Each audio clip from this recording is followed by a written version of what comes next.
How's it going? Hey, man. Good to see you. It's good to see you. It's been so long. I see you, on Facebook and everything, but Yes, I'm sure. It was funny. I was Ryan Conway and I went to a Phillies game like in the fall, mhm. and we were talking about the show, and I was like, "Man, is he ever gonna ask me to be on the show?" And Ryan was like, "I don't know, man. I think you have to be from '01." So when you texted, it was pretty awesome. So Yaniv, it's interesting because I think my first question is like, at what point when you were like doing the Wissahickon TV show, your own like the Steelo show, what point did you decide you want to and can and could be mayor of Conshohocken? Oh man, it was a journey. Well, let's back up, right? Yeah. So because of that TV lab class, it really built this love of filmmaking in me. So I went to Penn State for film, and then after graduation, moved out to Los Angeles and ended up working in reality TV. So back then, like mid 2000s, was like cooking shows, travel shows, ghost hunting shows, like Oh all that kind of wow. thing. So it was really cool, really fun. I just I just didn't click with LA. I just didn't click with the industry. I happened to have a producer on one of the shows that was from Philly, and she had left the industry and went to teach film at West Philly High. Yeah. And she said, I'm leaving. I'm getting a job at QVC. I think you'd be great to take over my spot. You'd make a great teacher. So I interviewed and through some weird magic, I ended up at a different high school in Philly, but I got to build up their film program, and I got to be like a film teacher for 7 years. And then at night, I was teaching at Monco. I was teaching like screenwriting and film and that kind of thing, Oh wow. and loving it. And then eventually moved to Conshohocken, and like I just got really involved in the community.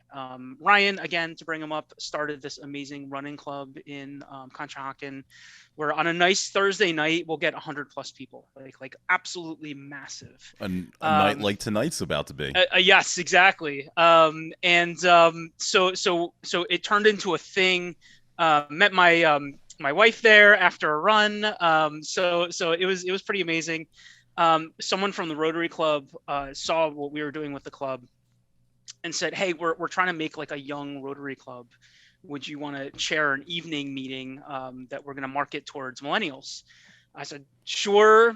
We did it. We made this amazing evening club that still exists. And again, very involved in the community, Mhm. trail cleanups, food drives, whatever the community needed. Um, People in local government started to see what we were doing. And one of them said, "Hey, I feel like you'd make a really good mayor. Is that something you'd ever consider?" And we kind of talked Wow. about it. And I ended up running and winning. That's incredible. That's an incredible back half of the story. Yes, right.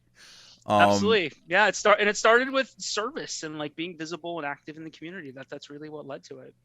wow. So then, where did you grow up? Because obviously, you didn't grow up in Conshohocken. So yeah, so one thing a lot of people don't know is I moved before coming to Bluebell and Wissahickon. I moved like 10 times growing up. So I lived all over the country, um, everywhere, all over the place. So my family finally settled in the Philly area, and that was kind of final. My mom eventually said that's it. Hmm. What But was facilitating the moves? so my parents uh they're just like my dad's from Canada, my mom's from California. They actually both met in Israel because they just had a passion for Israel. I was born in Israel, so I'm actually an immigrant. Get Um, out. and it was kind of the American dream, just moving for better and better jobs. And yeah, just luckily we settled in Bluebell, and my transition into Wissahickon High School. So really, I started at the high school, even though it feels like Interesting. I was always there. It worked out really well, and then my parents are still there. They're in Collegeville, so they're still in the general area. Um, but yeah, that's kind of how I got here. So did you start in ninth grade? I started in 10th grade actually. 10th grade. So Yeah. where were you coming from? Your last area that you had moved before you moved to Bluebell. Where were you coming from? Chesterfield, Missouri. Whoa. Yeah, Just and then like Bluebell, right? and then before that, Warwick, Rhode Island. So all over the place. Yeah, we had a cornfield like on our street at the top of our street. Interesting. So yeah, it was a pretty interesting transition. I actually was ready to leave St. Louis. It really wasn't vibing. So coming back to Philly, coming to the Northeast was a good move in the end. Yeah, what were the differences for you then, coming from the Midwest into, was this your first time in like the Philadelphia region? So really, so yes to the region. We lived in Rhode Island, we lived in North Jersey, we lived Okay. in Rochester, New York. So kind of this area was a little more familiar, and then St. Louis was like, what's going on here? Just little things like like not having asphalt streets, they have concrete streets was always a little weird. But they don't have to worry about the icing that we do, and just cultural stuff. It is a little more conservative, so I did notice that. Certainly not as diverse as we have in this area, so Sure. that was very noticeable. But it was cool. Like, it was fun. It was good to like see it, but it was also good to leave it after 3 years and kind of come back to the Northeast area. So what were you, when you're moving around, how old were you when you came to America? So I was 2, so I don't remember much from Israel. My parents say I was fluent in Hebrew, which I wish I still was, honestly. Yeah. So we still have a ton of like cousins over there. So yeah, I don't remember a lot. I will say it instilled in me like there's just like no fear of moving and trying new things. So like even coming back to Philly after I started working at the Philly school district, and like I came back in 2012 and I was like a lot of our friends were married by then or Right. whatever. So like I went to Manayunk and that seemed kind of young. I went to Northern Liberties and that wasn't quite clicking. And then thankfully I moved to Conshy, and it was kind of a nice mixture of what I was looking for. But yeah, it was like moving to LA wasn't a big thing. Moving wherever I needed to move.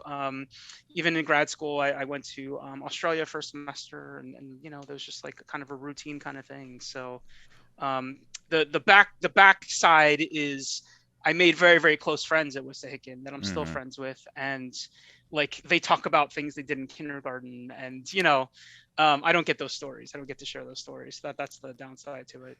That's interesting that you lead with that you made some great friends. I think a lot of times the common thread for people who come in when they're 15 years old or so is that they had a hard time connecting, or they may have connected and made some friends, but they always looked at that last place that they spent their time as maybe their real home. Yeah. What was where, as it was starting out, obviously at the end, you've made these great friends, but 10th grade, halfway through, 11th grade, does it feel that tight with your group of friends, and who were some of those people? So, yeah, look, it's, I think school is the hardest part of moving. So like being the new guy, I remember, very clearly, like walking into the cafeteria and like, just being like, what the hell, right? It's scary. And I sat at a table, and you're just kind of there, and you feel like an ass, but like, what are you gonna do? So 10th grade was hard, and we lived near Wings Airfield, so we had like a neighborhood, so that kind of became a little more of like a friend generator. But like as the year progressed, people like Joe Gillespie he was my best man, so we became friends. Katie Fritchman, Dan Greeley, Jeff Dowse, like all these really, really great people, and that gave me confidence going through like 9th through 11th grade, and then 12th grade was kind of just like my coming out party, where I joined like the cross country team and the track team, and I tried out for lacrosse, and I had the show that me and Joe put on, and everything just started clicking, and I started to get to know a lot of people that senior year. So it's kind of like this magical senior year where I felt like I belonged and I knew everyone and very comfortable at the school. Prior to your breaking out, what were you into? What were you doing maybe before, while you were in Missouri, or as you were a kid? What kind of stuff were you into? And what were you into once you got to Wissahickon before you had your breakout? Yeah, that's a good question. I guess PlayStation 1. Yeah. I remember in St. Louis, I was kind of in this crowd of like AOL was just coming out, PlayStation was just coming out, and we were doing that a lot. I guess like magic cards were something I remember from St. Louis for whatever Sure. reason. And then I think what changed things here was getting involved in the school. So like joining the teams, doing things after school, going to people's houses, certainly having that show and bringing the cameras all over the place was a big part of that. But like I really do tell people, like I don't know where I would be or what I would have done in my life if I didn't have that TV lab class. And meanwhile, Joe Gillespie, who was the producer of that show, is now working for PGA and making these amazing nationally televised golf videos. So where would he be without that class? I just saw the other day he worked on the Olympics, on the Summer Olympics. Amazing. Yeah, Yes. Yep. yeah, or Winter Olympics. I guess we just got done. Yeah, he worked on the Winter Olympics. That's like incredible. Yeah, and it becomes, so I'm teaching now, right? I teach at the community college, and I tell my students, it's not that it's a hard major, it's a black hole, because like when is a movie done, right? I remember being at Penn State and staying in the TV lab in the editing room until 3 a.m. Like when is a paper done? It's kind of done when it's done. When is a movie done? I mean, I could still do a million different things to it. So that's where it becomes hard. It becomes a time thing. And if you have the passion, like clearly Joe does, you make these amazing pieces, and you kind of figure out what that line is. But yeah, it's still interesting to see the younger ones coming through, and I get to teach them the same lessons that we learned.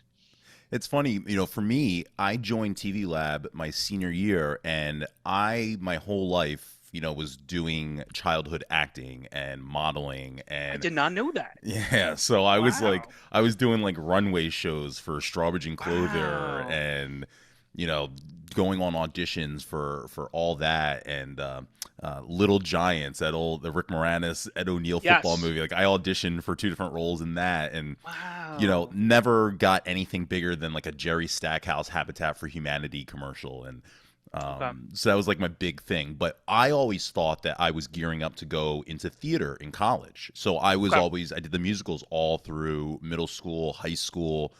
Just entertainment in general is what I thought I was doing. So I took TV Lab just kind of like, oh, this seems like the next big thing. But you, of course, were like a huge impact for me on that, because I just, Wow. when you were starting, Tom Green was like Yes. the thing.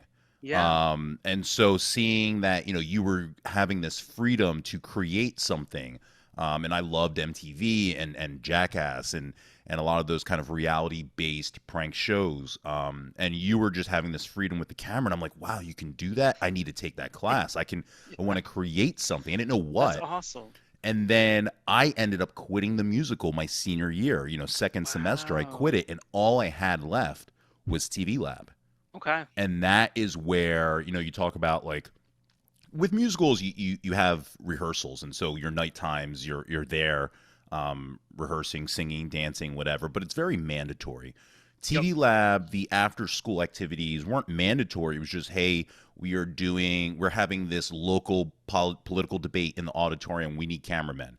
So you and like 6 guys just hang out after school, and you Yeah. do this thing, and you're like, that was so cool. This guy was talking about that. You just felt like you were Absolutely. doing something, and it was Yeah. volunteer. And I think Mark Pinchotti had a show. I know Mark Pinchotti Yep. had a show, Yep. was like in TV. So it was like staying and helping with that, and helping with the news show. It really helped me develop a whole new love of media that I think I always wanted to be in, but I never knew how to get into it. And like you said, a black hole, I didn't know what that path would take me on at all. I had Yep. no clue where you could go with that.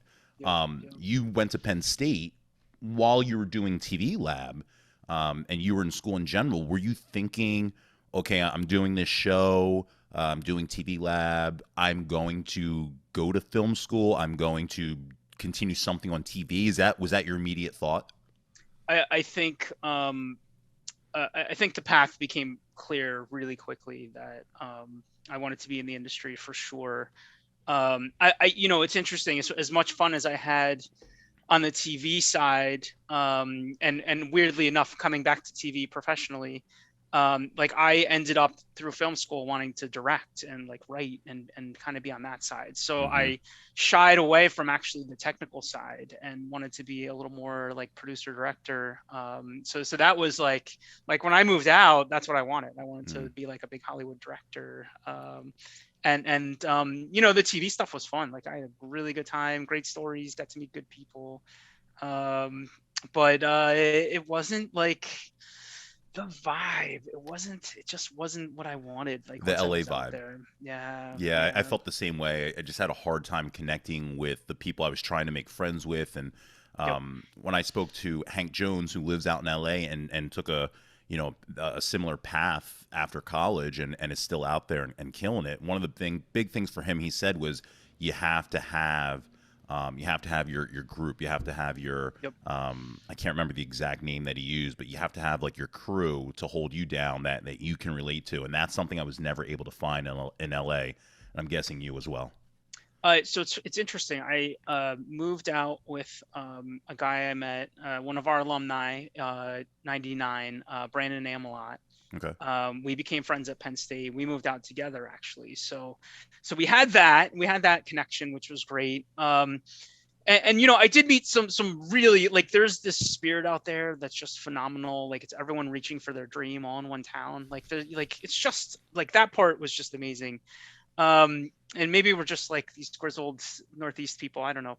But when I went to grad school, when I went to grad school, I went to BU, and I met a really good group there, like a really good group. And they're now out trying to do the same thing. And I see them succeeding and them having like a really solid core friend group and doing amazing stuff. So it's awesome to see, even though, you know, maybe it didn't quite click for us.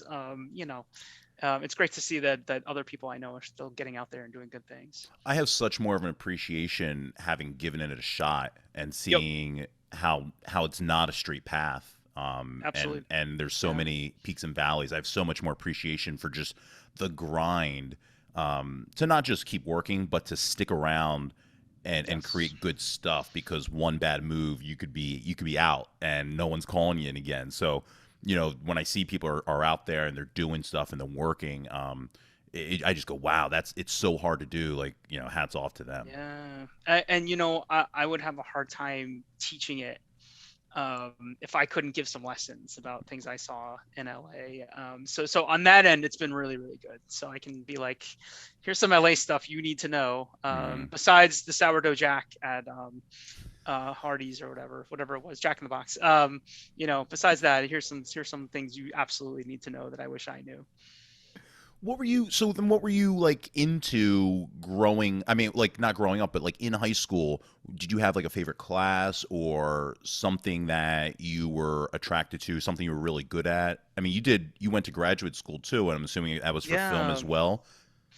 Besides the film thing, which ended up being really awesome. I don't know if I found it until a lot later. So even through Penn State, and I did some good films and felt really good about things that were happening there. It really like my home, like if I had to tell people what college I graduated from, I say Boston University. Like that's the first time. I don't even remember applying to Penn State. I was just always going to go to Penn State.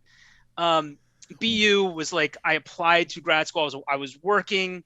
I was going to leave the workforce and I was going to make a decision, you know, based on my research and my feel of different schools. I chose Boston. And like, that's when I felt like I really connected with teaching actually. And teaching became a thing. That's so interesting. Yeah. Cause I would have never, like two things I never thought I'd be in life, a teacher and a mayor. Right. But like when I came back here, I don't remember the reason why, but I wanted to talk to someone at the college. I'm Montgomery County, about teaching a class. And I don't remember why. I don't remember the situation, but I got on a tour of the campus, and this must have been 06, 07, something like that. Oh, that was right after I left. Okay, there you go. And I snuck away to the workforce development office in Park House, and I popped my head into an office and started chatting with someone in there who had a love for film and actually had been to LA for a few years, and pitched her what I wanted to do. And then a couple months later, I had a class at the community college. I remember my first class. I still remember it to this day. I remember the room. I think about it every time I pass by. Was it down in Cathcart? Yes. I just like, I remember my first class being like, wow, I love this. Like, I love teaching. I love the questions, talking about LA, talking about things I know, talking about the vocabulary I learned in film school, whatever it was. Being able to then go to BU, for film, yes, but also specifically, I started taking a lot of actual education classes, classroom management, building curriculum, working with students with disabilities and special needs, adolescent psychology, all that stuff. That's when things started really clicking, that I really wanted to be a teacher. So when it actually came time to have an opportunity at the school district, I was ready. Like, I already was in film school. I was already working towards the certification. So I was like ready to jump on it. Wow, that's incredible. Everything for you seemed to just kind of push so much later in your life for I would say so. I'm always like, what did I do in the 2000s? Like, yeah. Like, I can't, like, from 2012 to now was Conshohocken time. And, we did the running club. I was teaching at the district. I became a mayor, one mayor again, right? Doing things, whatever, got married. But like, yeah, those 2000s, I don't know what I did for those, those 10 years. Maybe it's something in just that creative world where we just need to explore and experience. And I know for me, I couldn't be, I didn't know what I was doing, but it wasn't until so many years later that I looked around, like you said, you when you came back, you noticed all your friends and all the people you kind of grew up with in this area are married and living like an adult life. It wasn't until probably around that time myself that I looked around and said, oh, I live a really different life than the majority of the people that I'm still kind of living this free form, hippie life of whatever, I'll get to it when I get to it, or I'm at the beach, or I'm out here, or I'm doing this, I'm hanging out with these friends, and all my friends now have 3 kids and been married for 10, 12 years, and I'm just getting started in like in a settling down type of way. Yeah, and as a teacher, I can tell you, I see that as a generational thing. So I have some students that I married, right? And they are still super young. And I have students that are traveling the world and finding their way. So we are seeing a shift, right? We're seeing a shift of our generation and the newer generations doing things later, taking that time to really find what they do in life. Maybe that leads to hopefully a lower divorce rate. Hopefully that leads to less career change, and maybe that also comes into like the Great Resignation and that whole thing that we're seeing now. But yeah, look, there's no right or wrong way to find your path. I think you end up where you end up. You mentioned sports where you started running in senior year, but prior to that, you had never done any sports middle school in your other states, or prior to Wissahickon, prior to doing it in Wissahickon, like 10th grade, you weren't doing anything like that, huh? Gosh, I can't remember ever doing like an organized sport. I was a big hockey guy, so like my dad is born and raised Montreal, right? So grew up with a hockey stick on my hand, grew up with the Canadiens jersey on, was up all night celebrating '93 when they won the cup. But yeah, I can't remember. Like, I used to go out after school and hang out with the neighborhood peeps and shoot the puck around. But no, I don't think I did anything organized until senior year at Wissahickon, and then I did everything, like everything. That's possible. funny. Yeah, it is funny though how like those things help. Just kind of get you into the world. I mean, I guess that's why these they say to do them, but it can be very isolating when you're not. Everyone's doing these other things. For me, all I had was pretty much were like the musicals. That's why TV Lab was such like a new world for me. And likewise for, I went to Montco for for 2.5 and got my associates there. It wasn't until I started doing like the radio station and Cap G and stuff and the communications group there that I really, again, like kind of started my college life with friends and groups and doing stuff. But in high school, I was like, school's over. If I wasn't doing the musicals, walk right back home, and then that would be, you know, a few friends to call up and hang out with, and then that would be it. Yep. I mean, if I could do a couple things over in life, I would have probably done sports earlier. But you know, some of that is the moving thing. Like it is tough to do that as the new person, right? Right. So if I had some more roots here, there's a good chance I would have done sports all through high school. But yeah, it was probably just a matter of being comfortable at that point, having a friend group. Probably a couple of them said, "Hey, you know, we do cross country track. You should do that." Right. And that's sometimes enough to get you in. Where did you see yourself in high school? You know, from my perspective, you were kind of this enigmatic personality who was like, you know, I really only knew you through, and I was, you know, Bobby and I were in the same class, so I knew you through like just, you know, Joe's brother or through Bobby's brother hanging with Joe. And then, you know, just seeing you with this TV camera. So you're kind of just like, wow, he does like with this wild stuff. This is funny. Like, what kind of kid, but prior to that, and that was your breakout, how did you see yourself? You know, we're always kind of in these stereotypes when we're younger. Were you like the weird kid to the students at Wissahickon? Were you bullied? Were you just quiet and people left you alone? So 10th, 11th, I would definitely say quiet. I think Steelo show and Mayor stuff aside, I'm probably a little more introverted and shy, like as a default setting. And I see it because my wife is so extroverted. so I see what that mindset is, and that's not me. So quieter, you know, I think having success and having people like having a show that was on TV, you know, like gives you confidence and makes you think, wow, like I'm doing something people enjoy. That's super interesting. Maybe I should keep doing this. But I would say much quieter the first 2 years.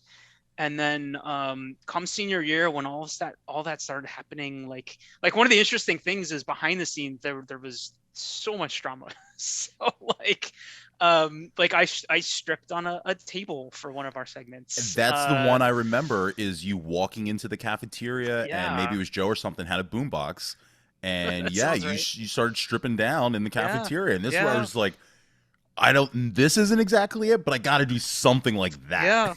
And I paid a price for that. And we did actually more controversial than that. We did a piece, something to do with like teen pregnancy, and we were in the cafeteria interviewing people about pregnancy, and we cut it together for a Steelo show, and it airs, and I walk in one day and everyone's angry. All the teachers are angry.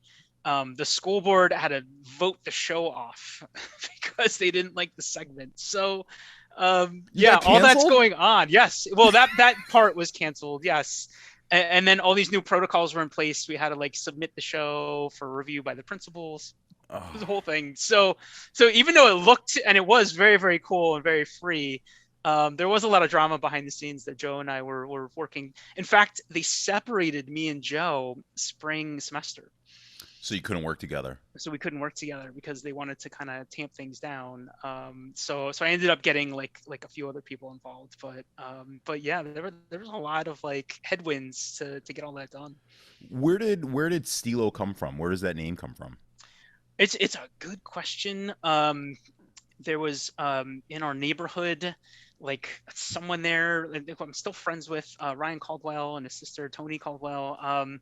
They just became like a nickname, however it came about. And it stuck all the way through to Conshohocken. And there's this dividing line, because when I decided to run for mayor, my campaign manager said, actually got all our friends together and said, listen, there's no more Steelo. Like it has to be Yaniv Aronson, because Steelo is not going to be on the ballot. You're not helping him at all. So from now on, it has to be Yaniv Aronson. So you can see a dividing line in a regular conversation, because some people will call me Steelo and some people call me Yaniv, and that's kind of when we met or didn't meet based on how they use that nickname. But yeah, it just kind of came about and then stuck, and then somehow worked its way into a TV show title, and is still kind of floating around today. That's funny. When I go into Monco, I developed the REDSHIRTPLAYA character, right? Interesting. I wore red shirts and I did these sketches, and they aired at the closed caption channel all around Monco for the buzz. Okay. And Yep. I came back second year, and everyone was calling me Red Shirt, REDSHIRTPLAYA, RSP, Wow. Risk, Yeah. Shirt, Playa. I start living the gimmick, right? I changed my Yep. license plate to say RS Playa. Wow. It works out great, right? Everyone loves that. I've changed it back since, but Wow. Yeah. there's a now I'm grown. I'm almost 40. And I do professional things, and there have even been times like I had a conversation with Kim Clauder, who Yeah. is working in local politics now, and we were talking about that. And she's like, if you ever have an interest, there's people you could talk to. And my eyes just kind of like in my head, I just like rolling my eyes. I'm thinking like, oh my God, the REDSHIRTPLAYA stories that start coming out. Yes. For you, me even like asking you about this, to ask you to talk about being Steelo and stuff. I was a little worried that like I didn't want to drag you into anything, Yeah. what's that difference? I don't know. How do you, I guess when you're running, is there fear of kind of talking about, doing 17-year-old stuff and stripping in the cafeteria? Is there fear of like it coming out? It's out now, but Yeah. So it was interesting. I wasn't as worried about the Steelo thing. What ended up being a campaign thing was my work in the ghost hunting show specifically, because that was being actually spread around as I'm like a ghost chaser, and like do you want a mayor that is looking for ghosts and things like that. So it ended up being a real problem because like obviously now I'm the incumbent, and I just won re-election. None of that seems to matter at this point. Congratulations. Thanks. But like I had to scrub everything off YouTube. Like I had to like all the Steelo show stuff you can't find anymore. All my ghost hunting work you can't find anymore. Like if I want to show my students some of the work I've done, I have to go jump through all these hoops and log into YouTube and find my private, like it's this whole thing. So so it became a pain in the butt. At the end of the day, it's a small town, so it ended up being more an issue of I was running against a lifetime resident who was a 4-term incumbent, and me being from Bluebell became an issue because that's not from. It depends who you talk to. Some people are like, "Oh yeah, you're from here." Some people are like, "Oh no, that's Bluebell." So that was the thing. I was a renter, God forbid. Unmarried at the time. My wife was my girlfriend during my first run. So it kind of hinged on those kinds of things. And luckily, I just worked my buns off and just like him, just door knocked and talked to people and had a really good vision for community and doing things. All the things you see on my social media are what I campaigned on. Like I just want to be out there every day doing stuff and talking to people. So so that luckily that won over all the other stuff. Did you date in high school? I went on one date. I took Sarah Miller, Paige's sister. Yeah. We went to Final Destination 1. Yeah, all right. And she was so scared, she actually left the theater 3 times during the film. So I was like, oh, this isn't going well. But yeah, that was it. I went on one date, and I can't think of any others. That was like my first date. And I didn't get my first girlfriend until probably 4 years later, until I was a senior at Penn State. I was actually running a campaign for a guy in the film program that was running for class president. And just one of his friend group, me and her started clicking, and she became my first actual girlfriend. But that wasn't until I was 21. So that was like my first girl. Yeah. Was your friend group dating in high school? Were you like, yes. Were you like left out of that like type of equation? Was it a very friendly, hey, all welcome? I know high school dating can be very different / not real dating at times, and it can just be more like Yes. we're all just group friends. But you know, for Yes. me, I had like a few friends that were dating, and I always kind of was like, oh, how do I get in there? But I was never in that world. Yeah, I was the same. I guess I was just never there. And even Joe, like as close as Joe and I were, especially then, like he was always dating someone, and that never seemed to bother anything. But yeah, our friends, like it's funny, they've all kind of dated each other. Some of them married each other, you know. Yeah. But no, I guess I never felt, you know, left out, or that I can remember anyway, feeling that way. But it definitely wasn't until later, that like really coming back from Los Angeles, like later in the 2000s, when I really started to actually actively date and Yeah. feel like I was in relationships. Whenever I feel like I have more control of myself is when I feel like I'm better with relationships, or Oh a yeah. better idea Yeah. of who I am. So I Yeah. think back then I just had so little idea. I always say, you know, you didn't come to you weren't in our middle school, but our middle school was so much more mature than I think I was ready for. And a lot of students have talked about just, you know, the sex and the party life was just a lot more, was just Yeah. very present and more than some of us were ready for, or even in comparison now than they can imagine kids, you know, doing. Yeah. I Uh, remember the especially senior year. I remember being a little surprised, like once I started getting invited to more stuff, like the drinking was like much more intense than what I was expecting, or thought I knew about. Um, I didn't see like drugs. I saw some weed and things like that, but I remember the drinking in particular was pretty shocking to see like my friends like that drunk on a regular mhm. basis. It was pretty shocking in certain situations. You mentioned the difference of, you know, knowing that you're doing this show and people like this show. Did you, and when you mentioned like your senior year and going to parties, did you notice your stature change? I mean, you're a quieter person, but again, people are people like actively reaching out to you, hey, come to this party. Hey, we want Steelo at this party. Is that happening Yeah, to you at that time? yeah. I mean, a huge difference between 10th, 11th grade and senior year. Even senior week, like I was like, what house do I do? Mm. Like take your pick kind of thing.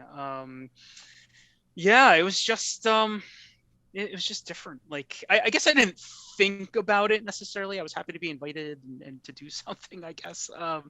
But you know, there was still stuff. There's still stuff going on 10th, 11th grade. But yes, exactly that. I think there was more going on, but I was also out there more.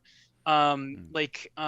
We had a crew like Joe, Katie Fritchman, John Reardon, Ryan Conway, Pete Schumer were all working at Valley Forge Brewing Company, which is now PJ Willihan's. Mm. So I started working there because Joe was working there, and that became like another way to talk to people, meet Yeah. friends, and that kind of thing. So maybe a little bit from Steelo stuff, and more just being out there and like knowing more people, and being on the teams and getting a Mm. bigger friend group. I think that all can kind of contributed to a much busier senior year. You mentioned Valley Forge. Did you have a job prior to that? Were you working through school? I don't think so. I think it was just senior year. But the best job I ever had was being a host. Like I loved being a host, like answering the phones, chatting with people, and I had the blonde tips, like the whole deal, you know, like scratching off the tables, whatever it was. I just Yeah. loved it. I remember loving it. And then I remember the boss one day. I would answer the phone. Still remember it to this day. Valley Forge Brewing Company, Bluebell. This is Steelo. How can I help you? Um, and the owner was on the phone, and he wanted to talk to a manager. And then the manager came up to me and was like, "Yeah, you got to use your real name." He was like, "Who's the Steelo guy?" I was like, "Okay." And then Fridays after that, and at the Montgomery Mall. Oh yeah, So classic. I was like from Office Space. I was that guy, like all the flair, Yeah. all the buttons. But I still, to this day, hosting was like my favorite job ever. I just loved it. Oh, that's funny. Talking to Yeah, people and getting out there. yeah. Just kind of schmoozing them, making sure that the 40-minute wait was, you know, not a big Yeah. deal, that kind of thing. Yeah. Did you have a favorite teacher? Mm. So Miss Rogowski was our TV lab teacher. Hmm. my senior year. And that was a cool story. We actually, I don't even remember who the teacher was supposed to be, but she went on maternity leave and never came back. Oh. Miss Rogowski was from QVC, and that's why I was able to get away with as much as I got away with. So a twist of fate. Miss Patterson for English, just amazing woman. Gone way too soon. She was just awesome. And then I think favorite of all favorites, Mr. Curcio for English senior year. Just a really fun class. Like he treated us like seniors. Like he had fun with us. And it was kind of like a little more free, a little more off the cuff, a lot more creative. Like we started the day with journal entries that we would all write and wanted to share. Like that's how he started the day. So it really set a tone of like, this is going to be a really fun class. So, and then Senorita Satinsky for Spanish, like she was just awesome and understanding of all the craziness that kind of went along with. Yeah. Coming from the Midwest, did you have to take any foreign language through middle school and I'm assuming, was it 9th grade? Was that high school out there in Missouri for you, or was that still middle school? That was so it was definitely middle school. I think I took Spanish. I've always taken Spanish. So Spanish there, Spanish here, Spanish at Penn State. Ended up actually working out very well for the move to Los Angeles. Right. Spanish just always clicked, always made sense. I loved Ricky Martin and back in our day. So yes. I can still do Copa de Vida in Spanglish. Perfect Spanglish. Absolutely 100%. People always, the Spanish class, and I guess all foreign language classes. I know a little bit for like Japanese, we have this, but that's where I would always get like the pop culture of stuff that I wasn't intaking myself. So that's like where Spanish classes where I would see Toy Story and The Lion King and all these, and we listen to Ricky Martin, the Spanish versions over and over and over again, and it always happened in Spanish class for me. Yes, yeah. I remember we had a teacher.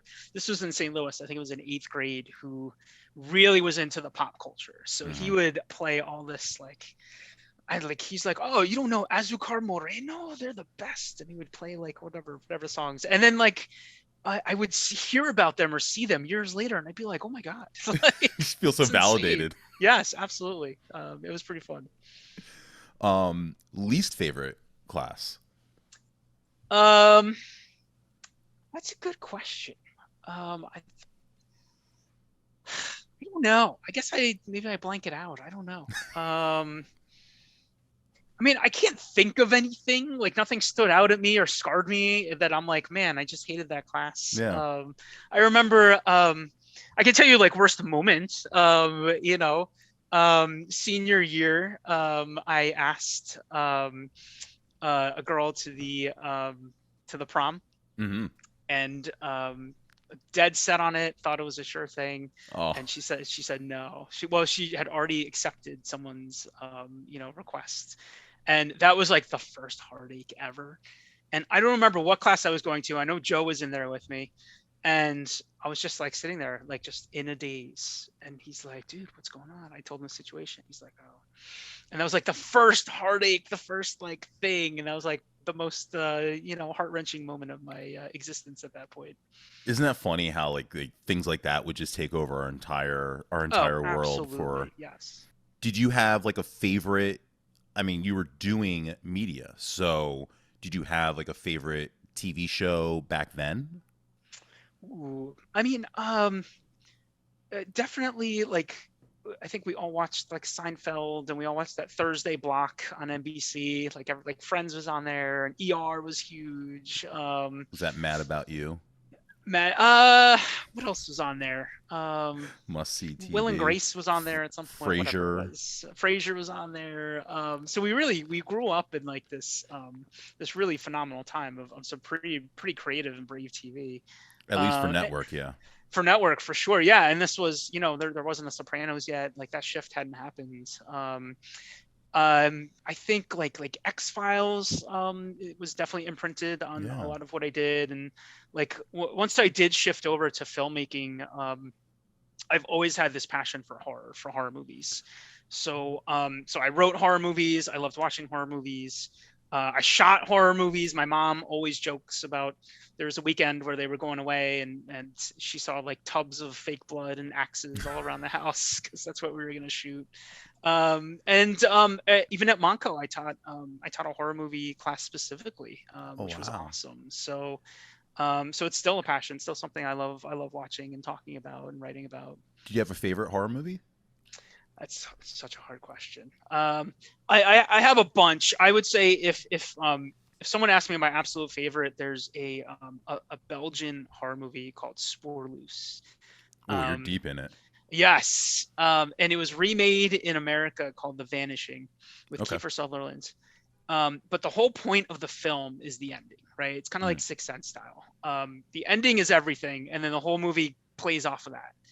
And the original ending, you watch it, right? And there's like a before in your life and an after in your life. Like that's how Interesting. intense it is, right?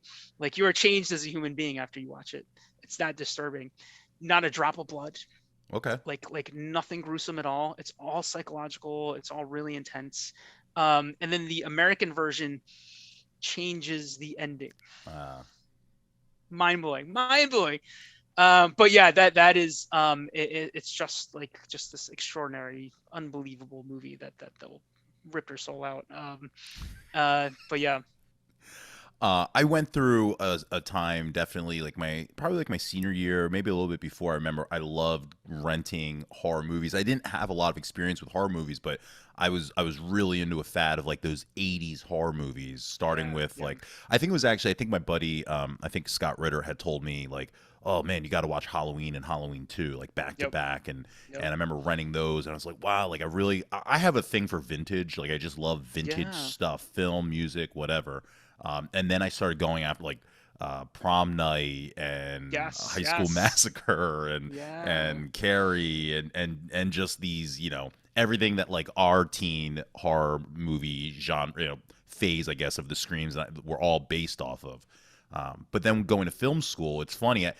Everyone does try to do horror yeah, in film school. I think yeah. because I think the budget wise, right? Like the It lighting, all that works. stuff Yeah, doesn't have to be yeah, perfect. yep, Location can be kind of minimal. But that's where I started getting exposed to so much foreign film and Italian and French horror. And yep. I don't watch a lot of foreign films now, but it's funny back then. That's like all I watched was foreign Interesting, films interesting. and Yeah. especially horror and Japanese horror Yes. is Oh, my favorite. And yeah, we grew up with J horror coming in. Yeah, yeah, for yeah, sure. yeah. And Um, but it it ruins me because everything that yes, comes out now is yes, a remake of something it I is. saw I know. as a Japanese original. Yep. That you just go like, I'm pretty sure I've seen this plot before. When did this come out? Oh, Like last absolutely you year? did. Like, Yeah, yeah, absolutely you did. but in Japanese, always gorier. Always gorier, always way intense. I remember my first exposure was the first ring, and like that twist that the ghost was gonna win in the end was like, what? Mm-hmm. like just blew your mind. And that's what actually led to the horror movie class at Monco. We The more I traveled and the more I saw different things, especially going to Australia, um, the more I realized that every country, every culture has this different sensibility in what they focus on for horror movies. So Japan, so in America, right? It's this justice, right? The ghost is looking Mm. for an answer for justice. Sixth Sense is the perfect example of that. The Ring, right? In Japan, if you see a ghost in Japan, it's there to kill you. That's Mm. why you're seeing the ghost, right? It is a vengeful spirit. Australia, it's all about nature and the outback. That is the scary thing. So everyone's clustered on the coasts, and they're all surfers, and they go to the beach. And the only people that go into the into the outback are tourists. So all the horror movies are like Wolf Creek, about crazy people in the outback, or about monsters or alligators or whatever from the outback specifically. And it goes, culture to culture to culture after that. So it became a fascinating class to teach. I really had such a fun time with it. Where did you? At what point did you decide that like teaching was going to be? I mean, not really having anything stand out as far as like a class that you were dynamite in, and again, the two things that you couldn't imagine you were going to go into, politics and Yeah. teaching. At what point do you start saying like, oh, I think I want to go back into a school setting? So that class at Monco gave me the bug, and it's a teacher thing to say that, like, you have a bug for teaching. You get it, you get like the adrenaline of it. Pete Baker said the same thing, teaching bug. Yep. And I felt it after that first class. And then going to BU as a grad student, the big thing was to be a TA and to teach classes. And again, just reinforced how much I loved it and how much I saw myself doing it. So I actually went to the head of my department, who's this very stern, very, very intelligent German man, very tall, very imposing. I said, hey, listen, I'm positive I'm not going to be a film scholar. Can I be released from the dissertation and just graduate on credits? And I really want to go into the School of Ed and take education credits to close out my last semester. Oh, wow. And he agreed to it. So I ended up my last semester, I TA'd a bunch of classes. I think I took a couple closing film classes, but the majority of my classes were in the School of Ed, just knocking away grad credits. Oh, wow. And that started the process. And so PA is insanely hard to teach. I have a whole bunch of certs. I've been through it. It's insane. I've been at Temple for 10 years on my career tech ed cert, which is what you need for film and video. And I'm still there, just to show how insane PA is. But like, I could have stayed in Boston and paid $100, and essentially the principal gets to make the call, and if you're qualified and if they want you, and that's kind of it. And here you have to go through a program and all the certification, the whole deal. So I was already there. I was already taking classes. In fact, when I interviewed, I ended up at Northeast High School in Northeast Philly, and the principal said, well, you're already at St. Joe's getting your English cert. So that tells me you actually care about the art and the profession of teaching. And that's one of the things that pushed me into the job. So, and then I loved it. I loved being there. And when I interviewed at Monco to be full-time a few years ago, the dean asked, like, why do you want to leave your job and come here? And I said, I don't. Like, I love teaching. I have my TV lab. Like, all my students are really into it. I just really want to be at Monco. Like, I've been here for 10 years, adjuncting. I really want to be here full time. So that was a great answer to give, obviously. But yeah, just really, it just clicked. It kind of, you get to be like, the focus for those 45 minutes or whatever. So it feeds that. And then what's really cool about Monco specifically is because I did track and sports, and because I taught film at a high school and competed against all these other schools, I know all the feeder schools going into Monco. So when a student tells me they're from Methacton, they're from North Penn, they're from Springfield, they're from Colonial, Wissahickon, whatever, I know the school. I may know the film faculty, or I've run track on campus there. I have a good sense of where they're coming from. And it's really cool that I can say, I'm from Bluebell and I graduated with Wissahickon. It just feels really good to be able to say that when I'm talking to people on campus. So all that worked out really, really well. And I'm happy about that. What was you said you always knew you were going to go to Penn State. What was that process like for you? Do you have any brothers or sisters or? Yeah. So I honestly, I don't remember the process. I just know I only applied to Penn State and I got into Penn State and I went to Penn State. I don't remember any conversation otherwise. And my parents weren't from the area, so it wasn't like we had this Penn State lineage and I had to do it on that end. Did older brothers or sisters or younger? I have two younger. Okay. An interesting fun fact, because my family loves to move. My junior into senior year, we moved from Narcissa Road to Skippack, right off Skippack Pike in Skippack Village. And I got a waiver from Wissahickon to let me continue my senior year as long as I could get to campus, because they couldn't obviously do bus service. So I had a car, that wasn't an issue, but my family, I would actually commute from Skippack to Wissahickon every morning and every night. So, wow. So that became intense, but they went to Perk Valley. And then I think they both went to Penn State too. I don't know. So you were the first to do the college thing in your family, yeah, then in that your generation. Yep. I mean, everyone goes to, not everyone, but a lot of people go to Penn Yes. State. So I'm assuming Yes. like it's like you just that's where people are going. So you're like whatever. Yeah. I only applied to Temple. It was the only place I applied. You know, there wasn't like much of a process for me either. It was just like, well, I know I don't Temple. remember it.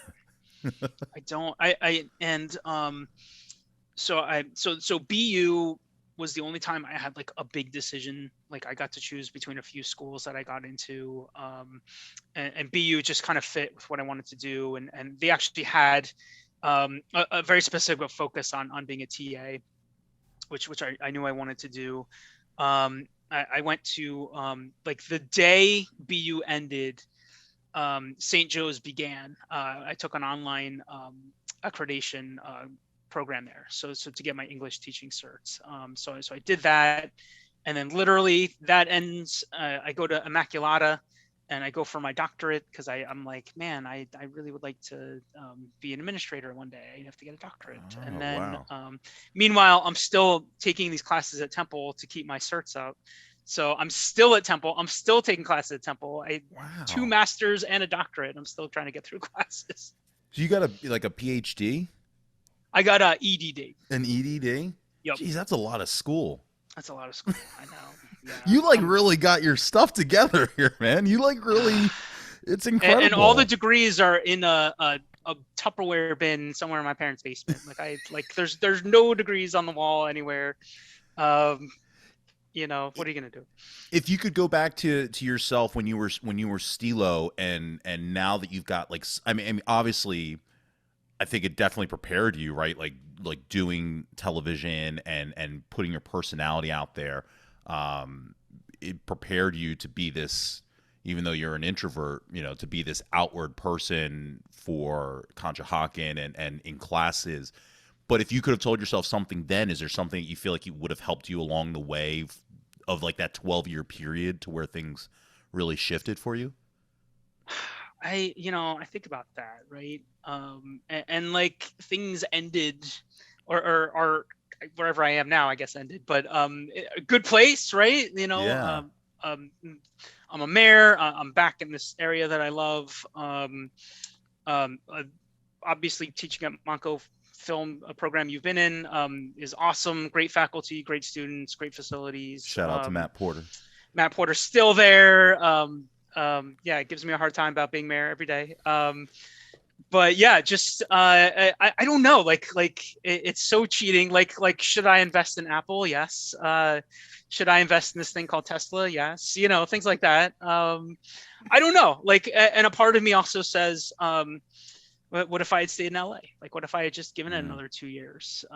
What would that have led to? Like, I do see some of my Penn State friends. Like, one's a big exec at Sony.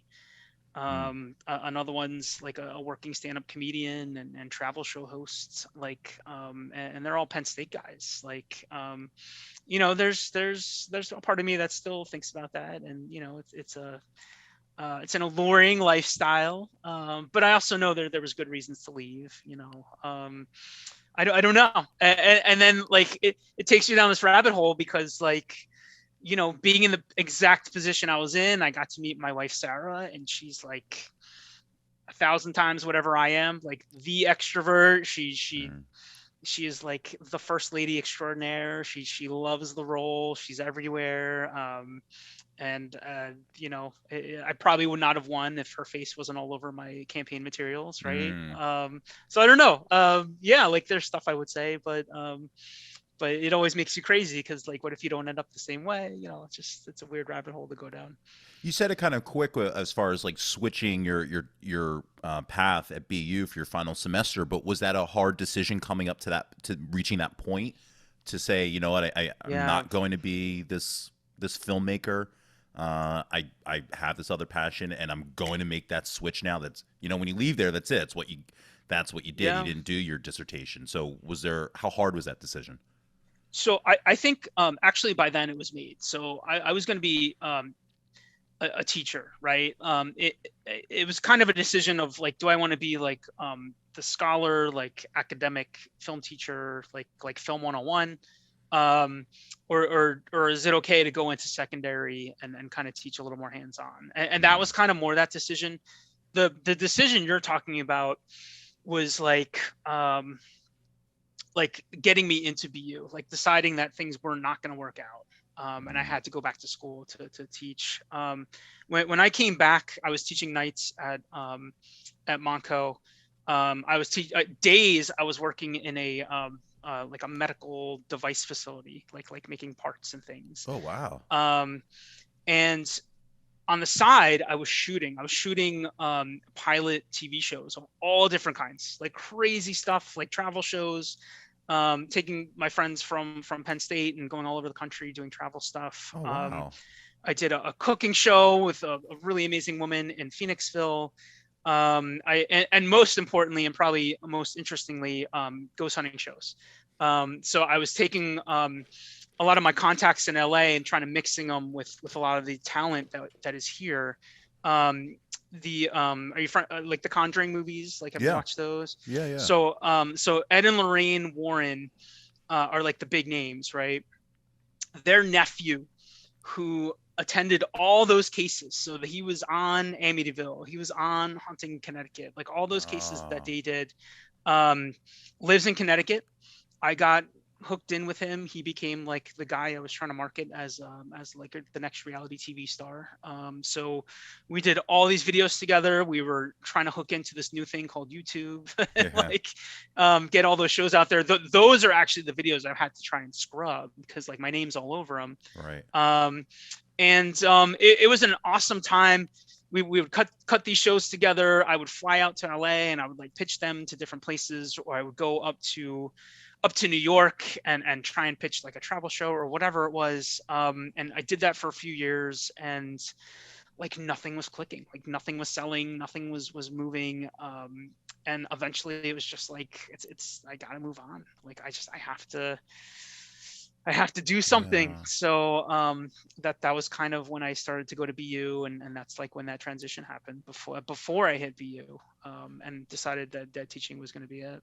That's so interesting because it's just like it's not like you didn't try it all the way, right? I mean, you came back from LA, but still, like that's a lot of work and a lot of a lot of doing it. You did it all the you're shooting stuff and you're shooting pilots and pitching and all that. I would think the cycle would just be keep going. Very rarely do you hear people saying, you know what, I got this other thing that I can do that's a different route and I want to take it. I remember just like thinking one day, like, it's not going to happen. It's just not, like, it's not going to work. Yeah. And that was it. And interestingly enough, he ended up selling a show a couple years later to, maybe it was the Sci-Fi or something. And he had a couple seasons of a show called The Haunted Collector. Okay. And so he took over that museum that they have in the house. He took it over. So I've been to that museum many times. I've shot it many times. So when I see the movie, I'm just like, it's kind of mind blowing to see that it became such a big thing. Oh, that's funny. Yeah. What about music? Always like to talk about the music of the high school era. Yes. What were you favorite artists or bands or albums from that time? Boy bands, all in. NSYNC, Backstreet, yeah, NSYNC, 98, Backstreet, 98. Five was all right, a little too hip hoppy for me. Okay. I was sugary sweet, still am to a large extent. Yeah. I was all about when the lights go out. That was my. That was good. Yeah. Like we had a really poppy time to grow up in, but yeah, like Justin Timberlake, still rocking out to. All the Latin stuff that was coming out was big for me. So Ricky Martin, Mark Anthony, Enrique, like all that was huge. Yeah. All the girls, right? Brittany, Mandy, Jessica Simpson, Christina. Yep. So I've always been, and my Wissahickon friends still make fun of me about how like just like the poppiest of the pop music was always my jam. Yeah. So 100%. It was like TRL after school every day, just watching. Yeah, that was Carson and that was the thing. Did you have a one? Was there usually people? I mean, usually like I like Backstreet and NSYNC, but usually people are like one or the other. Were you one of the? Was like this is the king? So in my world, it was Ricky Martin. Yeah. Let's be straight. It was always Ricky Martin. To some extent, it still is Ricky Martin. I was probably backstreet back in like the day. As I moved on and got older and more mature, switched to NSYNC, especially as Justin, kept coming out with stuff. Sure. And then in my older years, I recognize now how mind-blowing 98 Degrees was, and the talents of Nick Lachey. I have his solo album, and I know a lot of the words to it. But if any of them come on, I'm a happy camper for sure.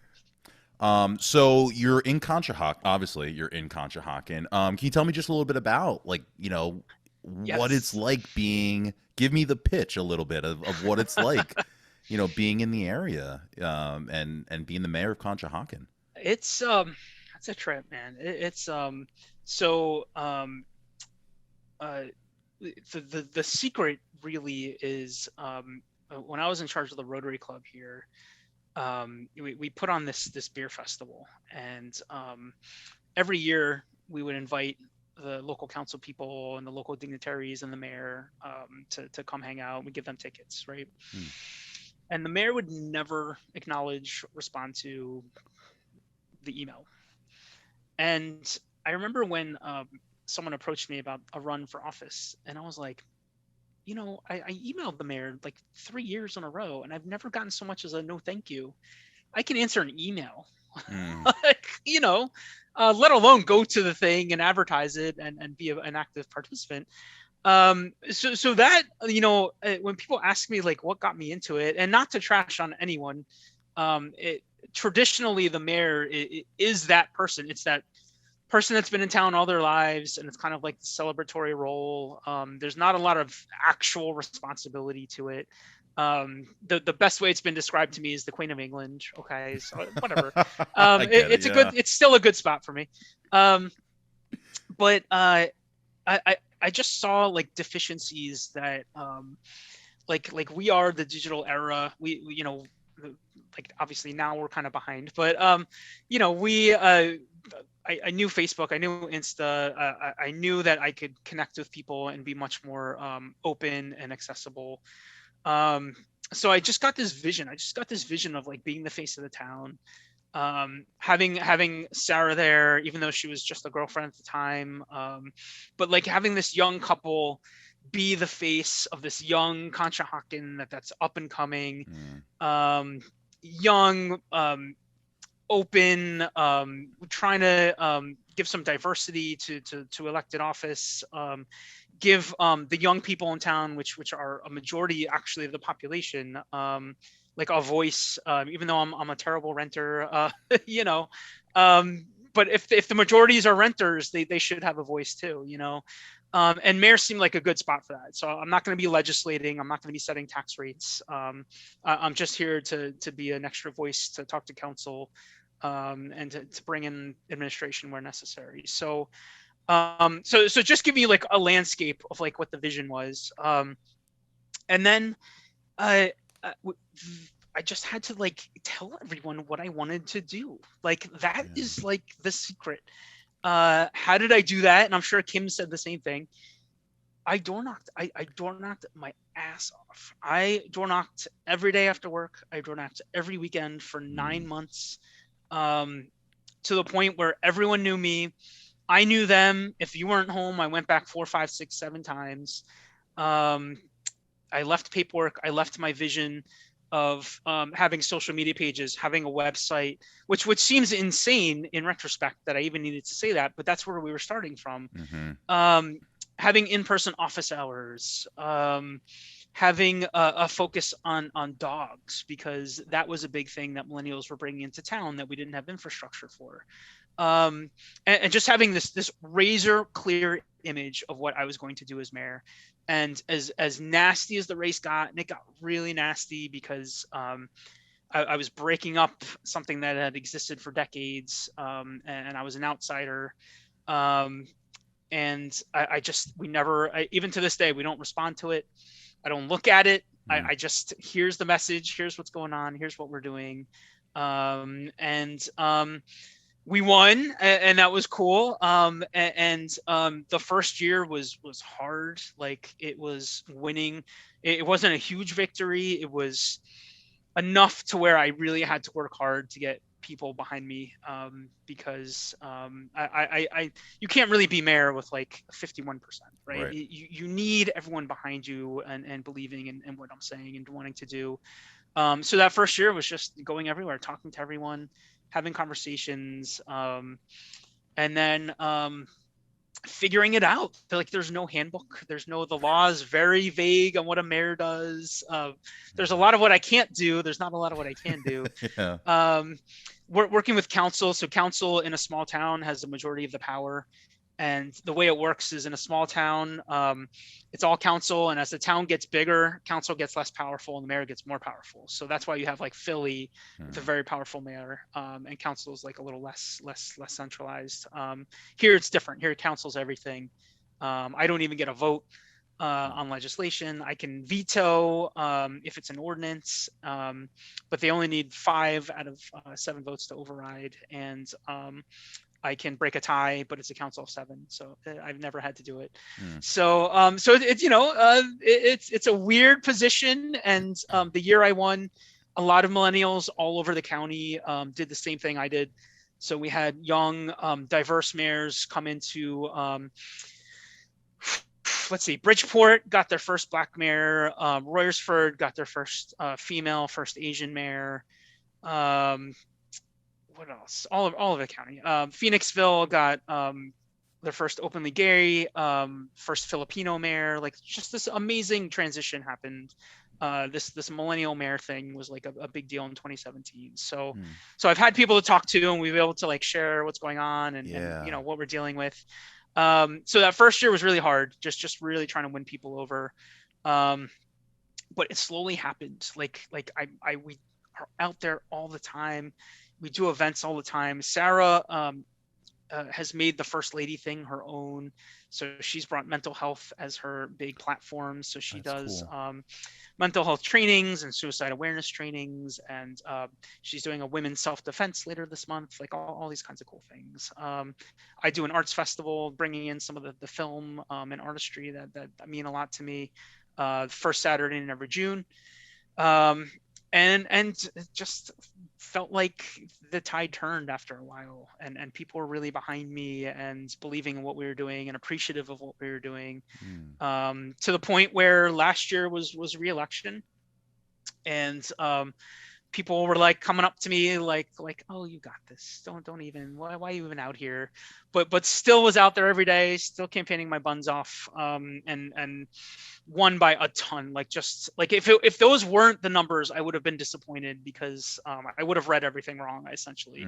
So for as hard as I worked and for everything I felt like I got done the last 4 years, I was hoping for those kinds of numbers, and we were able to get that. So it was like just like a confidence boost that, hey, the things I'm doing are what people want and they want to see more of it. So it's been cool. It's just like the spotlight's always on. Like I got a text. I was going to stay at school. We were doing the 5-day at Monco yesterday, and Cap G was pulling like all these different things I wanted to be around for. And I got a text from our state rep, and she said, we're having dinner at Southern Cross. You know, it's all the reps in the tourism committee and in the PA house. Can you come? I'm like, so I had to run home, change, run down there in the rain, and kind of just hang out with all these reps, which is part of the gig. So it's just being flexible and trying to see. But you know, being there means I get FaceTime. So hey, you know, we're still waiting on these flashing crossing lights across the street for pedestrian safety. Have you heard anything new? Right? You know, being in the room means a lot. Being in the position means I can have those conversations. I can't make it happen, but I can bother people to make it happen, which is really cool. You know, and like tomorrow I have 9 events on the calendar. Like it's really like you know, first day of baseball, there's a craft fair, there's a cleanup in White Marsh. Like it's just like, you know, are you driving yourself to these events, or is it like in TV where like where your advisor is driving you in an SUV and then you hop out the back seat of the car and he goes, all right, you got 15 minutes? I have a little dented Civic that got hit by one of my students in the parking lot at school, and I drive myself to my events and my dented Civic, and that's kind of where we are. Yeah. Nice. So it's a part-time gig. It is I think by law they have to pay me something, so it's like $250 a month is what it comes out to. Nice. So yeah, you're not doing it for the money. It's essentially voluntary, which is cool. It's a cool vibe, a cool spirit. It kind of makes you appreciate, like one of the things that I told people about campaigning the first time was like it revitalized democracy for me. Like it's a small town. Like money is not really a thing because no one's going to come out to vote for you when there's nothing on the ballot, Right. unless they want to vote for you, right? Right. It's not because they saw a slick ad. They have to know me and they have to want me to be their representative. So so door knocking, talking to people, seeing what they actually wanted, knowing that they came to the poll because I knocked on their door 4 times. That just like revitalized everything in my brain of like why we do this and why it's important. So that part was really cool. You mentioned the things that, you know, I imagine being in it's pretty privileged situation then to be, you know, at our age group, because Manayunk and Conshohocken, I think, are kind of like the hubs of where young people were going post-college. Yep. And to see, you know, what's lacking, and then you're able to, you know, promote that vision for your first election. What you said, you know, obviously this is a statement on they like what you were doing and they want to continue it, but I imagine you have to add stuff. You have to want to keep, not just I want to do exactly right. You've got the website, you've got the technology. Yep. What did you have to do for last year for re-election to bring people on board for new? So so it's kind of two-pronged. The way, so one thing I've learned about myself is I love running a campaign. I love being in a campaign. Like I just love it. So, you know, we planned it way in advance, months and months and months in advance, probably the summer before the year I was going to run. So like we started planning in June, July, and I wasn't going to announce until the next February, right? Something like that. So like in the heat of COVID. Yeah, and he was just, you know, it wasn't a bad time to do it. We had the time to like think of everything through. But the way we mapped it out was door knocking is always the core of the campaign. But then we wanted like different waves of like my messaging and what I was going to talk to people about. So so wave 1, when I was running in the primary, was like a bio piece, like here's me, like things have changed in 4 years. Like I see people moving in and out all the time. I can't assume everyone knows me. Here's my bio, here's where I live, here's a picture of wifey, here's you know, my background, the schools I went to, blah blah blah blah blah. So the first was just get to know me. And then we focused, my big thing the first time I ran was actually on pedestrian and traffic safety, because the mayor, the one actual thing I'm in charge of is the police department.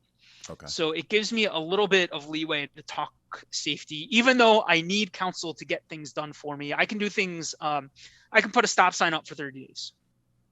Council makes it permanent. Okay. I can do a bunch of stuff very, very temporarily, but without council, nothing stays. So, so that gave me a little leeway to say, you know, I'm going to make sure safety is a part of every conversation. And one of the first things that got done was the running trail through town, which is like the heart and soul for me. Where I met Sarah, where I got engaged to Sarah, where she runs every morning, was all the intersections that cross the street in town were completely redone my first year in office. That's so cool. Widened, painted, new signage, new lighting, whole 9 yards. It looks completely different than it did 4 years ago. So so I wanted to tell everyone what has gotten done in 4 years. That was the big thing. Like we actually got stuff done. I'm going to put it on all my materials and talk about it. And then, you know, and that's when you have an opening to say, here's also what I want to do. We have this Butler Pike, which we call Fayette in Conshohocken. Right. It's a 4-lane highway. It's a state road. It's kind of my white whale. It scares me. Like I will be the first to say that. It scares me that Sarah runs across it every so often. And there's things I want to do to it, and there's things that I need the public behind me to do. So my first term, I wanted to get all new traffic lights and crosswalks, which we got. This term, we're having conversations about turning it from a 4-lane road into a 3-lane road. And then 2 of the streets without lights are going to get these lighted pedestrian walkways that I bothered our state rep about last night. So that's when you kind of fish in some of those, like, here's the vision I have, right?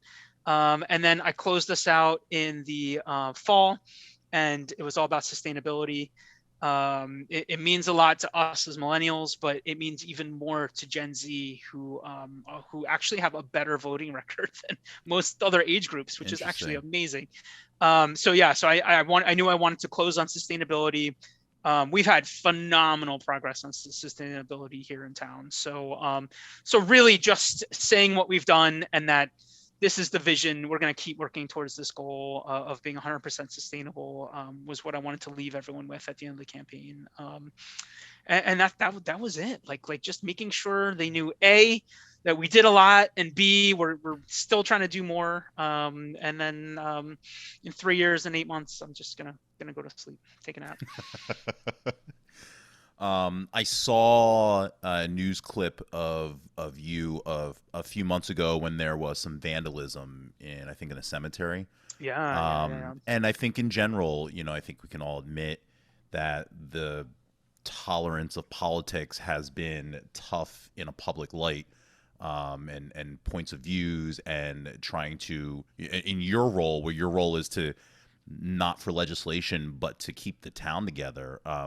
What's been difficult, and what have you taken solace or almost, what are you seeing as like the bright light of how you've been able to hold things together in Conshohocken? So this is where everything comes together in a weird way.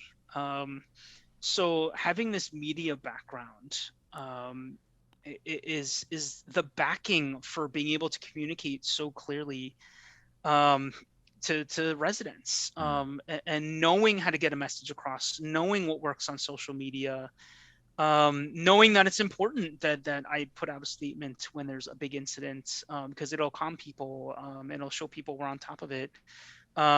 That's where like all this film stuff ties in really well with the mayor's office and the things that I've tried to do. So before we get to the vandalism, let's talk about 2020. Yeah. So Conshohocken is so visible. It's so public. We have all the highways. We have 2 train stations. We have the river trail. There's like everything it's like the center of the universe, right? Sure. So when Black Lives Matter was happening in 2020, we had 8 demonstrations in town that shut down the road. And that was a challenge because what am I in charge of directly? The police. Right. And that was all of a sudden the flashpoint. So so the pressure got ramped up, and the spotlight got ramped up. And I think that's where, people are like, well, it's the mayor, like they're not in charge of everything. But here's this like wow, like I actually have a huge job to do right now, because our messaging has to be on point. We have a very young population that really cares about what's going on. And we have a police force that have to be, I don't want to say guided, because I think they did a really, really good job. And it's different than Philly because it's a small town and we have 24 officers, and it's a whole different relationship to the residents. But, having a protest group shut down the road and no justice, no peace, and saying things like that are not what police necessarily want to hear, puts us in a weird spot. So it came down to 2 things. It came down to my messaging and making sure that I was putting messaging out there that we hear you, we see you. The murder of George Floyd was just that. It was murder. And I have discussions with our chief and with our departments every day. And actually, here's what's really interesting. I'm coming from a Philly high school, youngest mayor in Conshohocken history. We were already having these discussions before Black Lives Matter was happening. So when people were messaging me concerned, I was like, look, I know this is a big time in our history, but I've been having these conversations for 2 years with our department. Like I'm glad everyone's joining the table in the conversation, but this has already been going on. The other big thing was I built up a relationship with our chief. It's kind of like this odd couple. He's been around on the force longer than we've been alive. He's been on the Air Force here. he's seen Conshohocken change from stabbings in the park to the mayor can't afford a house, right?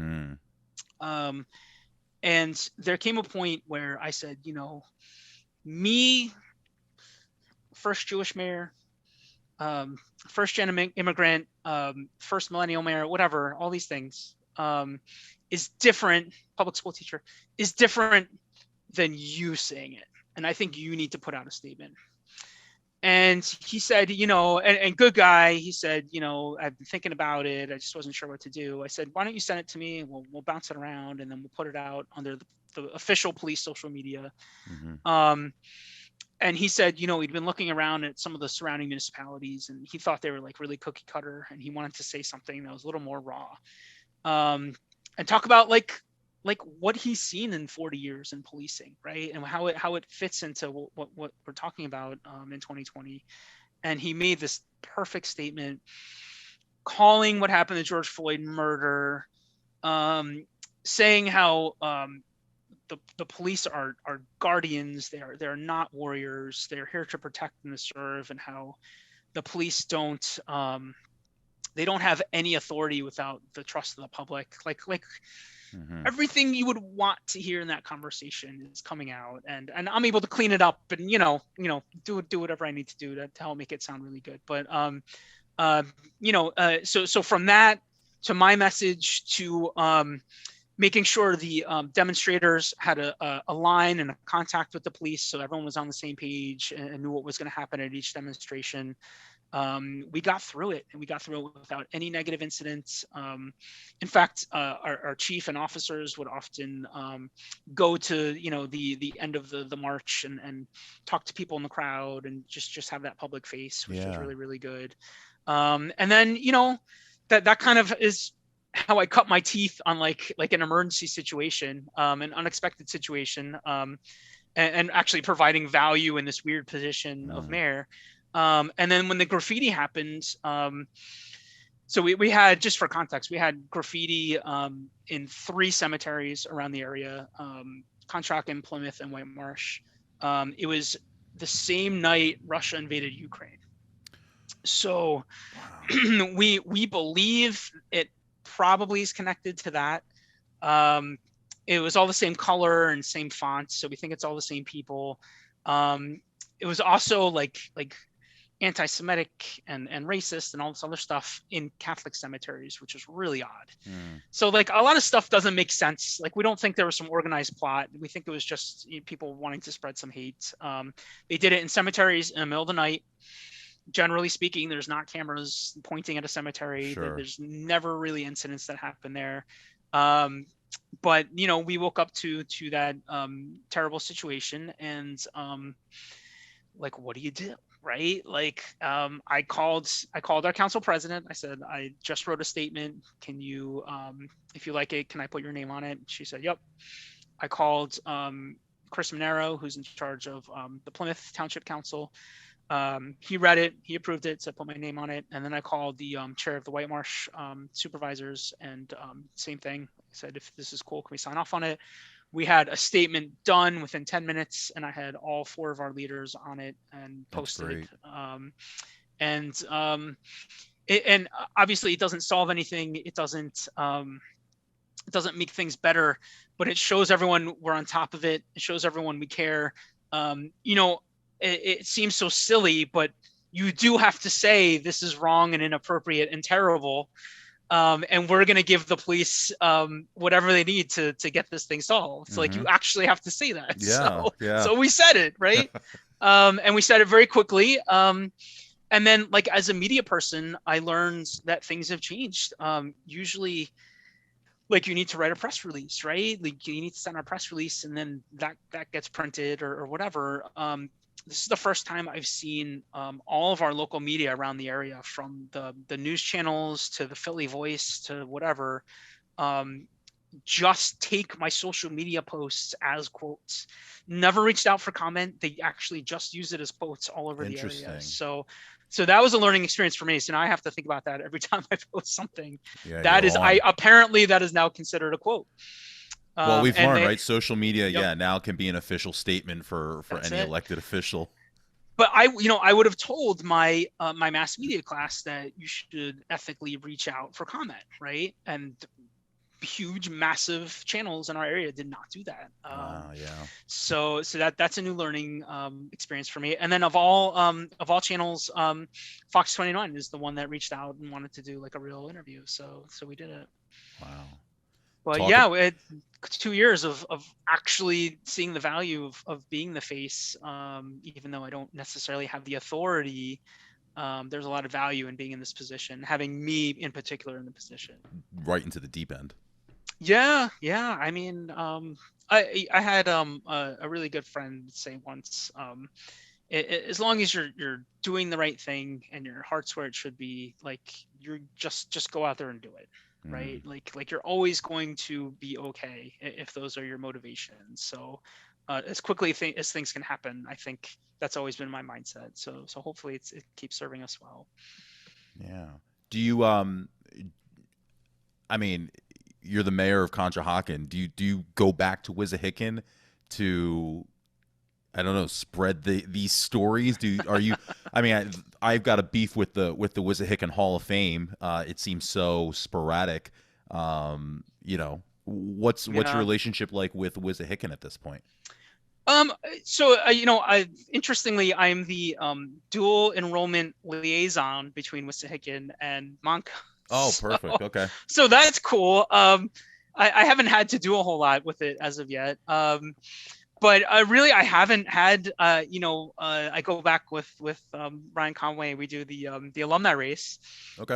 For cross country, but really, that's pretty much it. I really have not interacted a ton with Wissahickon. I haven't interacted a ton with Colonial. I do interact quite a bit with Conshy Elementary, which is physically in town. So I've been a little more aggressive with that. Monco's been great because Monco lets me live both lives, and they're happy to have me on staff and doing stuff in the community. So that's really been a benefit. And I'm still very connected to Northeast High School. So I was actually there on Wednesday. I serve as the chair of their occupational advisory council. So industry professionals that oversee their tech teachers. So they send us equipment that they need, and you have to have everything signed off by industry professionals that this is still relevant equipment and it's worthy of being on the budget and things like that. So I chair that committee twice a year with all their teachers, and then I proctored their technical exams on Wednesday. So I was actually in the building with the kids, and they had to like white balance the camera and shoot like a medium shot and color correct using Photoshop and things like that, which is really amazingly cool. Yeah, that's what they have to do. But yeah, I've probably been much more connected to that high school than anything else. At what point did you learn how to masterfully work around a schedule? I mean, the things that you are involved in, and then when you add in, your certification and things like that, you're still doing. How did you learn how to do this? This is a skill in itself. Yeah, I remember being in the high school and at Wissahickon, and we had classmates that did this, right? Like they were like in the AP classes and did all the clubs and did sports and did the play and I remember thinking like, how do they do that? Like, that's insane to me. And here we are, right? Yeah. But they were doing it from like a time period of like 7:45 a.m. to like 5:45 in the and then after that, like that's it outside of like practice. Yeah, true. So I would say this, like if I have a student ask me about it, what I would say is you load up your plate and you just find a way, to get it done. Like you just do. And then the more you do that, the better at it you get. So yeah, I have like 9 events tomorrow. And I would like to go for a run or something. But I'm going to go from event to event. I'm going to get it done. My wife is away, so she's not going to be there to chat everyone up. I can kind of move a little more quickly, so that's good. And then I probably won't get my run because that's just what gets sacrificed, unfortunately. But you get better at it, and you get better at like looking at the week ahead. So my current class for Temple is just like very routine. So I have to read a chapter, take a quiz, do a discussion board, right? So I just have to make sure I do that at some point during the week. The biggest thing on like a marriage level is we have the shared Google Calendar. So Sarah knows what I'm doing, I know what she's doing, and then like we know if one of us has to grab dinner or something. Yeah. You know, we know how to do that. So that's actually a skill we had to learn, because we weren't like I'd be an event, she's like, well, it's not on the calendar, and I'm like, ah. So we had to learn how to do that. So you just get better. You just get better at knocking things off the list. I personally need to get better at saying no. I can't do everything. Yeah. It's hard for me. I'm a yes person. I love staying busy. I love doing things. I feel guilty when I'm not busy. Like when friends like when I went to the Phillies game in October, September, whatever it was, I remember being really stressed about it. Like all Ryan is asking me to do is go with him to the Phillies game on a Friday night, right? And I'm like, man, I'm not going to be able to knock tonight. I'm losing a day. I'm going to be tired for knocking tomorrow. And then, of course, I went. We had a great time. We caught up. We got buzzed, and we called all our old cross-country friends and FaceTimed them, and they showed us their babies. And, you know, and we're sitting in this. And, of course, the Phillies lost by like 12 runs, so it was perfect. But you know that's important too, and making sure that you leave time for friends and for decompressing, and then trying not to feel guilty about it, you know. But I also know I'm on the clock, and there's a lot on my shoulders, and like I do represent 9,000 people, so right. I do have that responsibility, and I take it pretty seriously. So so you feel that, like you feel like you have to be on point, you have to keep your stuff together. How do you look back at Wissahickon? I mean, you sound like so worldly, I guess, you know, between your traveling around the country and your parents' experience, you being an immigrant yourself. I assume you go back. You've traveled to Israel, I'm assuming, since then. Have you gone back? Yeah. So interesting story. Because I was born there, I'm a citizen, and military is compulsory for citizens. Oh wow. So I went in 99 before my senior year, the summer of 99, and I haven't been back since. Okay. And part of that is because my dad was special forces in the military there. My mom was an Air Force commander. Wow. So I'm good stock to be plucked off a plane. I remember even in 99, I needed a letter from the U.S. consulate that I wanted to serve in the U.S. military. So don't take me, or something like that. And then, and you know, I say that, but you know, I was also in college. I was also in LA. I was also in Australia, and then Boston, whatever.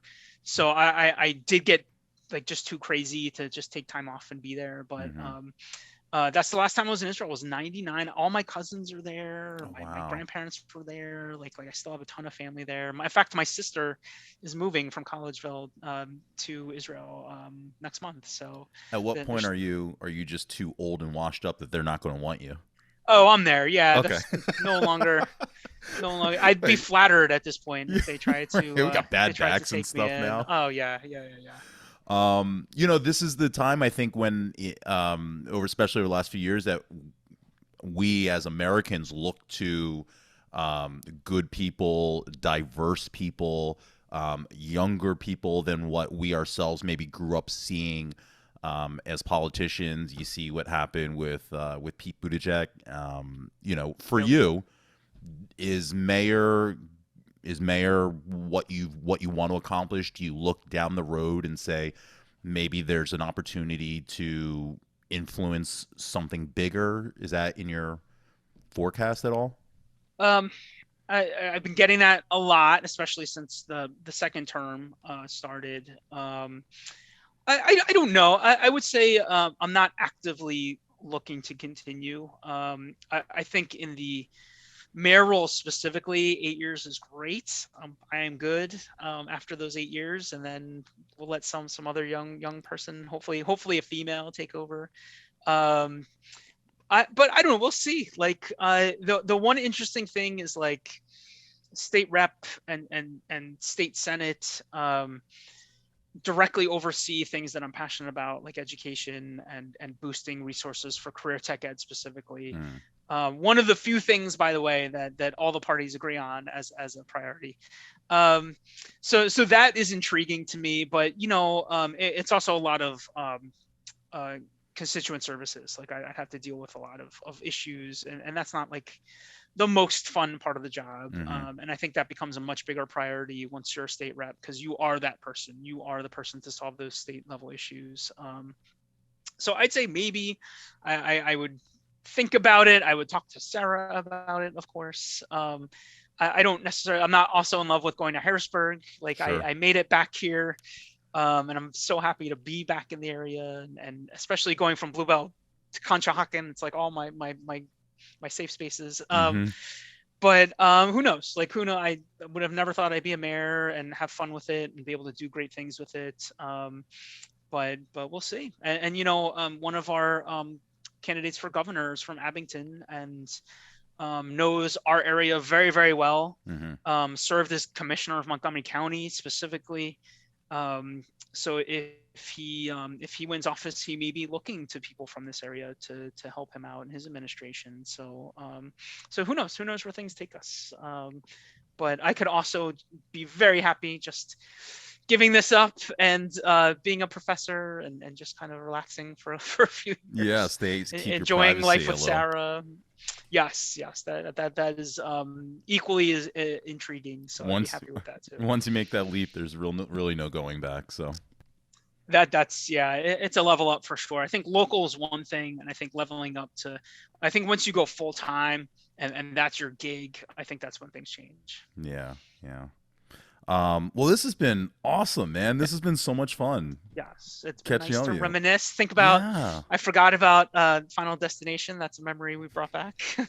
Devon Sawa. Yes. And Sarah Miller walking out 3 times on our first date. Oh, that's great. Well, was there anything that you wanted to talk about or say or promote or anything, that you want people to keep in mind out there? I'll do 2 things. So one of the most important things I've done in the last 4 years, you can see that Conshy Strong sign. That was initially started during the pandemic as a way to bring together residents, our small businesses, our nonprofits, our community groups. Like we had these signs all over Conshohocken. So if you see them, give them some love. Let the business owner or whoever know that you went to Wissahickon with me or whatever. And then we actually had that catastrophic flooding in September. So we did the same thing. We sold them for $10 donation, and then any money we made, we gave directly to our local food pantry in town. Wow. So just getting that out there. That's, if you see a post with Conshy Strong, that's what we're alluding to, is that initiative. And then my big event, my big giant thing that I do every year, it's the first Saturday in June. So it'll be June 4th, is the Conshohocken Arts Festival and Car Show. Shut down the entire Fayette/Butler. We shut it down. We just have arts vendors and these beautiful cars, and we have 2 stages with bands, and it benefits the Conshohocken Art League, which puts on education, arts education for residents in the area. They've been around for 100 years. And then my wife and I started a nonprofit called Destination Conshohocken, where that's where we do our community work. So it's how we take in funds, it's how we cut checks, it's how we buy insurance for the festival, things like that. It's a group called Destination Conshohocken. So it benefits us as well and helps us do events all year long after the Arts Festival. So if you're around and you want to come to town on June 4th, please do. We'll have a big booth, and I'll be running around like a chicken with my head off. But say hi. I saw Laura Polish there last year. She came by and said hi with her 2 kids who I hadn't even met because of COVID. So yeah, stop by. It's free. Come have fun, and hopefully I get to see some of you.